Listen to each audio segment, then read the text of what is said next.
हमारे पास और हमारे बीच एक लैंग्वेज, एक भाषा जो है धीरे धीरे विलुप्त होने जा रही है और विलुप्त होने की कगार पे है।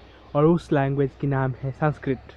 उस भाषा जो संस्कृत, जो कि हमारे एंशिएंट पीरियड में सबसे ज़्यादा रिचेस्ट, सबसे ज़्यादा महत्वपूर्ण लैंग्वेज थी। जैसा हम आजकल विदेशी भाषा जैसे अंग्रेजी, स्पेनिश, हमारा हिंदी भाषा तो आजकल धीरे धीरे वो भी विलुप्त होने जा रहा है, क्योंकि हमें अपनी भाषाओं के से ज़्यादा दूसरी भाषाओं की ज़्यादा कदर है। उसी तरह हमारी एक लैंग्वेज थी संस्कृत, जहाँ जिस जिस लैंग्वेज को एंशिएंट पीरियड में, पुरातन काल में बहुत सारे बुक्स इसी लैंग्वेज में लिखा गया। बहुत सारे लोग इसी लैंग्वेज को लिखते थे। हाँ, ये गलत बात है कि उस समय संस्कृत लैंग्वेज को ज़्यादा प्रसारित करने से रोका गया। कोई कम्युनिटीज़ थे जो कि खुद को संस्कृत लैंग्वेज के आधिकारिक मानते थे और साधारण लोगों को यूज करने के लिए ना थी। फार है बहरहाल, उस बात में हम नहीं जाते हैं अभी। अब आज हम बात करना चाहते हैं कि अगर हम अपने ज़िंदगी में संस्कृत लैंग्वेज को व्यवहार करें तो हमारे लिए लाभदायक क्या होगा।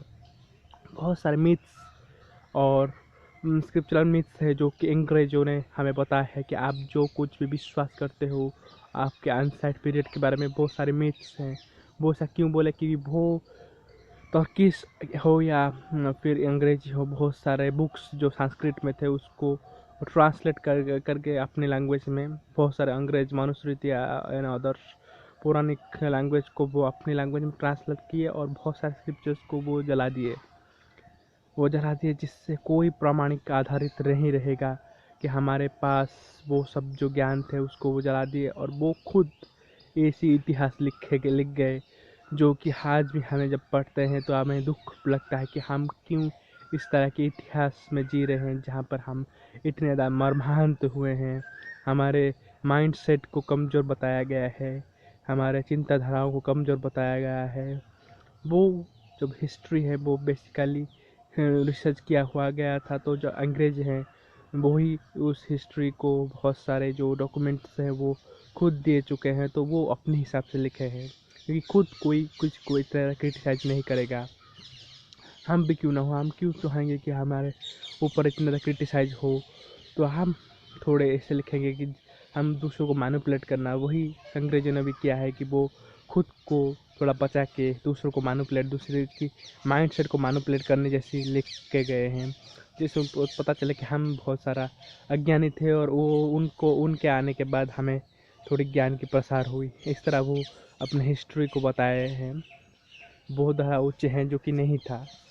उन्होंने हमसे ही पैसा लेके खुद को बड़ा किया है। अगर अब इंग्लैंड हो या स्पेन हो, पुर्तगीज़ हो, अगर आज बहुत ज़्यादा समृद्धशील देश हैं तो हमारी वजह से है। करीब 45 से 50 ट्रिलियन तक पैसा वो यहाँ से धन दौलत, गोल्ड, जो कि सोने की चिड़िया हमें इंडिया से बुलाया था, और बहुत सारे मसाले को वो वहाँ पर ले जाते थे और वहाँ पर बहुत चढ़े दाम में बेचते थे। इस तरह ही कुछ उनकी रेवोल्यूशन हुई। हाँ, वो बहुत ही चालू टाइप आदमी थे, इसीलिए ऐसा हो रहा था। वो खैर बहरहाल, लेकिन हमें अभी संस्कृत लैंग्वेज को सीखना चाहिए, जिससे हमारे पुरातन जो आंसर स्क्रिप्चर है उसमें रिसर्च करने में मदद होगी। और हमारे पौराणिक आंसर हिस्ट्री पढ़ने से, हमारे जो कुछ भी बचा कुचा बुक्स है उसे पढ़ने से हमें हमारे पूर्वजों की जो गूढ़ तत्व है, जो अनसेट ज्ञान है, हमें मिलेगी। और हमें भौतिक और मानसिकता से हमें डेवलपमेंट होगी और हम अपने आप में ही दृढ़ हो गए, क्योंकि हमारे अनसेट जो पर्सन है वो भी बहुत ज़्यादा एक्सपीरियंस्ड थे। और हमारे अनसेंट टाइम जो पुरातन काल है वो बहुत ज़्यादा रिच थी। अगर हम उस सब को जा सके, अगर उस सब को हम उपलब्ध कर सके, और उस रिसर्च में अब नए नए खोज जो निकल रहे हैं, अगर उससे और बहुत सारे रिसर्च हों तो बहुत सारे ऐसी चीज़ मिलेंगी या हैं जो हमें पता नहीं है, जो कि हमें बहुत ज़्यादा फ़ायदा देगी हमारी ज़िंदगी में, डे टू डे लाइफ में। क्योंकि अनसाइड पीरियड में बहुत सारे विमानों के बारे में, बहुत सारे डायनामाइट परमाणु के बारे में, उसके डिस्पोजल, उसकी उत्पत्ति के बारे में है, जो कि हमें हमारी मदद करेगी, युद्धकालीन समय में भी हमें मदद करेगी, भौतिक मानविक हर किसी मोड में हमें मदद करे। तो ज़्यादा से ज़्यादा हमें संस्कृत लैंग्वेज एक वेपन की तरह हमें साब्यस्त होगी, एक शांतिपूर्ण वार्ता की तरह भी साबित, दोनों तरफ संस्कृत लैंग्वेज से साब्यस्त होगी। तो मैं आग्रह करता हूँ कि जो किसी भी देख रहा है तो वो थोड़ी सी भी हो, और उसमें कोई लॉस भी नहीं है। संस्कृत लैंग्वेज में आपको कोई जाता भी नहीं, थोड़ी अच्छी ज्ञान आपको मिलेगी। तो मैं आग्रह करती हूँ आप संस्कृत लैंग्वेज को सीखिए और उसके प्रचार और प्रसार में योगदान दीजिए। और ये आपका बाध्यतामूलक कर्तव्य है अपने देश के लिए, ऐसा समझ कर करिए। Thank you for watching.